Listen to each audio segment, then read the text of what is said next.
Maintenant, je donne la parole à Michel Barnier. I'll now give the floor to Michele Barnier. Merci, Monsieur le Président. Thank you, Mr. President, and good morning to everybody. Honourable members, I'd like to thank the President for giving me this opportunity to address this House as chief negotiator. I'd like to thank Mr. Jean-Claude Juncker for the trust he has placed in me. I'd like to thank all of you for the work that's already been done under the aegis of President Tajani in the political groups and committees. I'd like to thank Guy Verhofstadt and his team. Your work has been constructive and effective, and I'm sure it will continue to be so. Honourable members, your resolution will be the first political standpoint issued by a European Union institution to the letter addressed last week by Prime Minister Theresa May to the President of the European Council. That being the case, you set the tone as you address the British government, the EU27, and the citizens of Europe. As for ourselves, we also understand there will be a message addressed to us. Our shared objective is a successful negotiation, a successful agreement, and that requires 3 conditions to be fulfilled, and let me run through them now. Firstly, as has been highlighted by Jean-Claude Juncker, we need unity. United, we can better defend the interests of the 27 EU member states and their citizens. And as the various presidents of political groups have said, we also defend the fundamental principles and values that the European Union, the European project has been based on since its very inception. Unity is necessary for the Union, but also for our partners in the UK.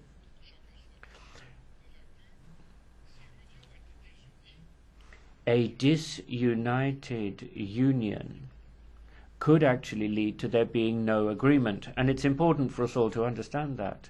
Philippe Lambert said earlier, no deal would have very serious consequences, first and foremost for the United Kingdom, but also for the European Union. Hence, let me say again, the no-deal scenario is not the scenario we're looking for. We're looking for success. Success not against the United Kingdom, but with the United Kingdom. UK, j'ai bien entendu Madame Helga. And I very much heard the words of Helga Stevens and her appeal earlier this morning. This requires us to explain what we are doing and why we are doing it. We need to speak the truth to our citizens. We need to say impassively and objectively what Brexit means, what it means to be leaving the European Union. This negotiation must also have a pedagogical dimension.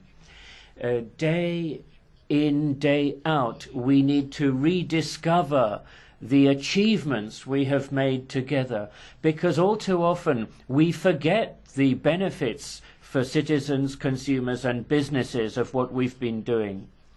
Our unity, honourable members, will be all the stronger if it is public unity. We intend to negotiate in a transparent fashion. These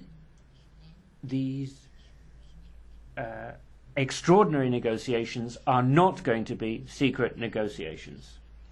The second condition, we have to dispel uncertainty. We need to spread certainty and legal certainty, because in certain respects the UK withdrawing from the EU creates uncertainty for the citizens, for the beneficiaries of EU spending and at the EU's borders. In your name, I will be defending clear principles. continuity and the reciprocity of law. That is my guarantee to the citizens of the European Union and the United Kingdom without discrimination until the day of withdrawal. And I very much heard Mr. Pittella on this subject. Theresa May's letter seeks a rapid agreement, but honourable members, the devil is quite clearly going to be in the detail, and the 6 months of work done so far points to that. President Juncker has explained quite clearly that it will be the role of the European Parliament to be vigilant in this process.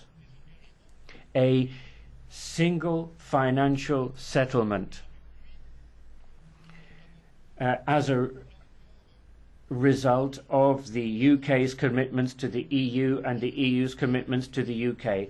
There, your resolution is very clear. We do not seek to punish the United Kingdom.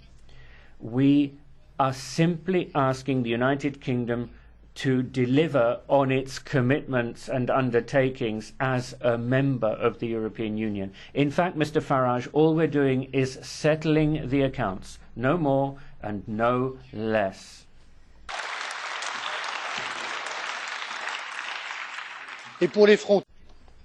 And now to the borders, not least Ireland, to which Gabriele Zimmer pointed. We will have to find arrangements that don't upset the existing fragile balance in the dialogue, notably the Good Friday Agreement. And our solutions will have to be compatible, of course, with EU law. Order and putting them into perspective. The UK letter makes clear that the UK government will push for parallel negotiations on the withdrawal and the future relations. This is a very risky approach. To succeed, we need, on the contrary, to devote the first phase of negotiations exclusively to reaching an agreement on the principles of the exit. We are not proposing this to be tactical or create difficulties for the UK. On the contrary, it is an essential condition to maximise our chances to reach an agreement together within 2 years, which is very short. This is also our best chance to build trust, as Manfred Weber mentioned very clearly, to build trust before proceeding to the second phase of negotiations. This second phase will be devoted to scoping our future relations and to discussing necessary transitory arrangements. To put it differently, the sooner we agree on the principles of an orderly withdrawal, the sooner we can prepare our future relations. In trade, obviously, a free and fair trade agreement, a level playing field, but also in security and defence.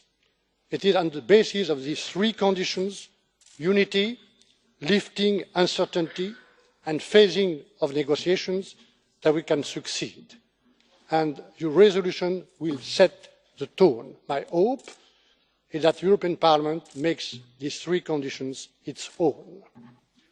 Pour finir, Mesdames et Messieurs les To conclude, honourable members of the European Parliament, Mr. President, let me say a few words about the work we're going to do together up until the end.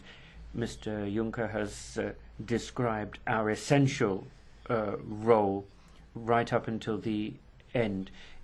We start with your resolution, and in 2 years' time we will have your vote on the withdrawal. And you will have, honourable members, the last word. It is in the European Parliament that the democratic debate underpinning this negotiation will take place. And this is not going to be a negotiation like any other. This debate will take place here and in the member states, and this debate is essential to make Brexit a success and to put in place successful arrangements for the future, arrangements which will have to be ratified by this Parliament and the parliaments of the member states. All the way we'll be working together, and it is therefore a pleasure to address you today. I'm glad to have had this opportunity to address you in the presence of President Juncker and the Maltese presidency. I look forward to continuing to work with President Tusk and the European Council on the eve of the extraordinary meeting of the 29th of April. I shall continue to work with you, your Conference of Presidents, your Conference of Committee Chairs, all of your political groups. I am here at your disposal, as is my team. Thank you very much indeed.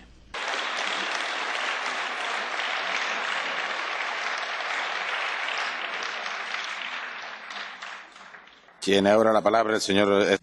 The next speaker is Mr. Esteban González Pons. Over the last 300 years, British politicians